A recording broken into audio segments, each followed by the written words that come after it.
Well, good afternoon, ladies and gentlemen. It's been a little while since I put up a video. Not terribly long, though.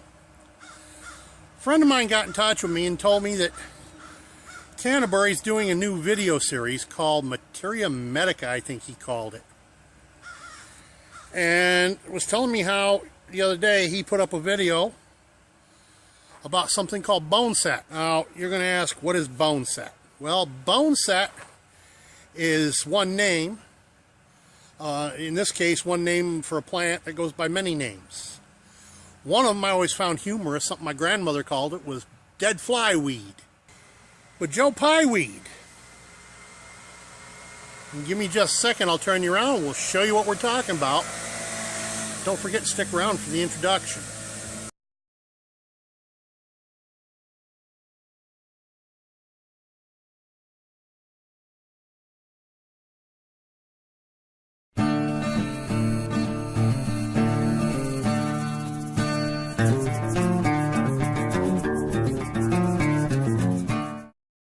So I went over to take a look.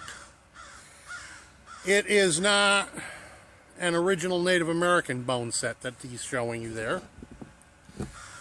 He's showing you the, I believe it's an introduced Eurasian species of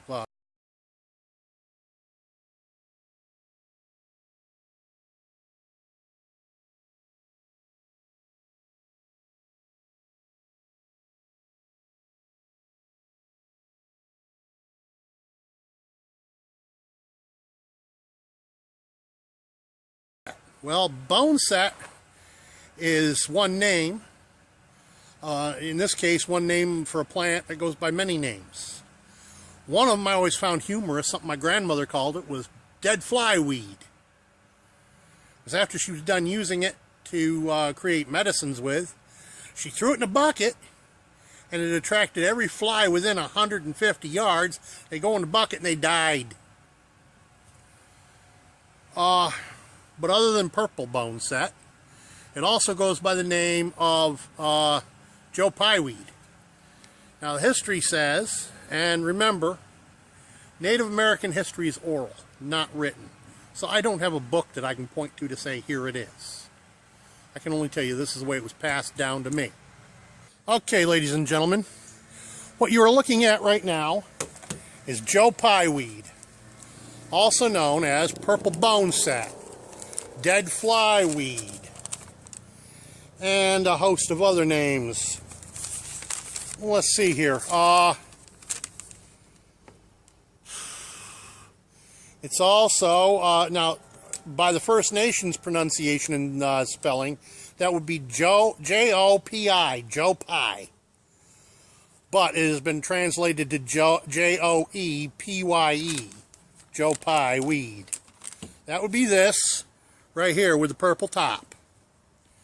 I suppose you could call that purple. It is a member of the sunflower seed, a sunflower family. Its scientific name is, and I just know I'm going to butcher this, Eupatorium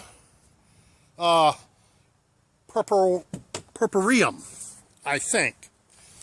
Don't hold me to the pronunciation. Let's get into how we identify this weed. Remember what our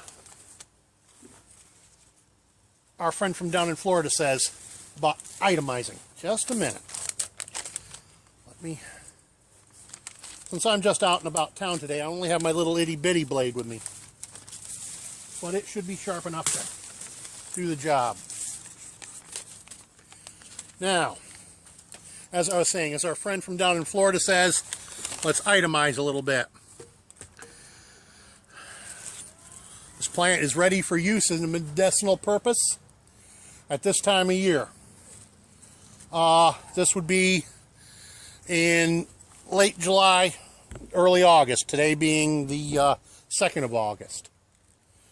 You can identify this plant by having between 4 and 6 leaves arranged in a whorl all the way around at each node of the stalk.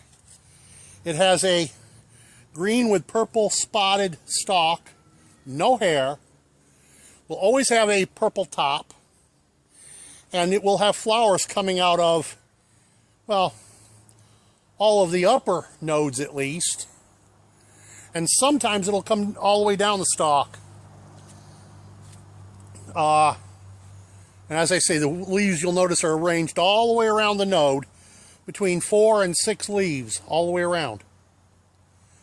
Now this particular plant seems to like to have 5. Though here at this lower section it only has 3. Fourth one was busted off. But anyhow, I've seen them with as many as 6. How to use this plant? Well, you can decoct it. You can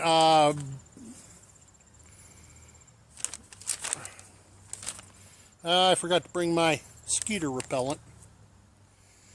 You can turn it into an infusion, a decoction, or as a tincture. As an infusion or decoction, you should imbibe approximately 1 cup every couple hours. And as a tincture, 5 to 15 drops added to a cup of water. I'd imagine it's the same every 2 hours. Or you can decoct this, in other words, bring it to a boil and boil it for a while. Stuff your pot full of leaves and blossoms. You want to boil it good. Then you're going to separate the liquid, and you're going to reduce it down to next to nothing. Add molasses and reduce it some more until you have a very thick syrup again to use as a cough syrup. And that would be, you know, a teaspoon or 2 as needed for coughing.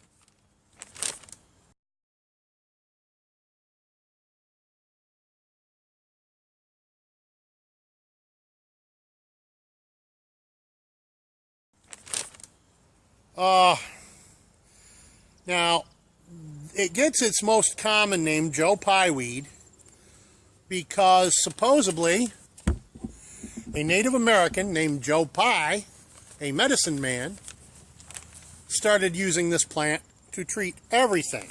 And I mean just about everything. It's good for fevers, according to this dude. It was good for, I mean, you name it. Gallstones, urinary tract infections, fever, supposedly for diabetes, though I'm going to reserve judgment on that.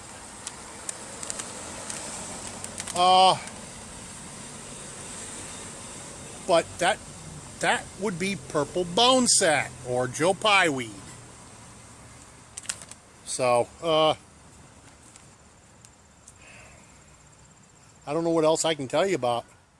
It is a diuretic, a stimulant, a tonic, an astringent, and a mild sedative.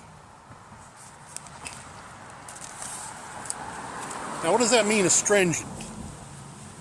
Well, Canterbury loves to tell you what all these things are.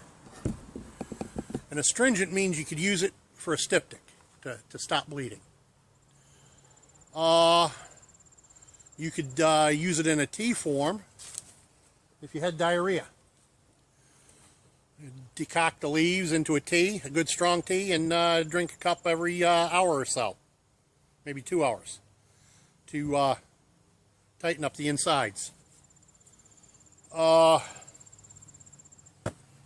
mean, it's all over the internet. All you got to do is go to Wikipedia and look it up. It tells you about it there.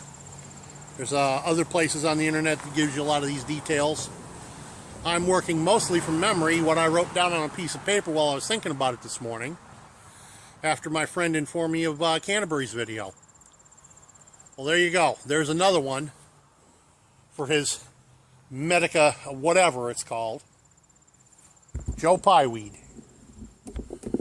Another tool for your toolbox. Zembrato, Zembrato Smithing and Woodcraft. Peace out. By the way, don't forget to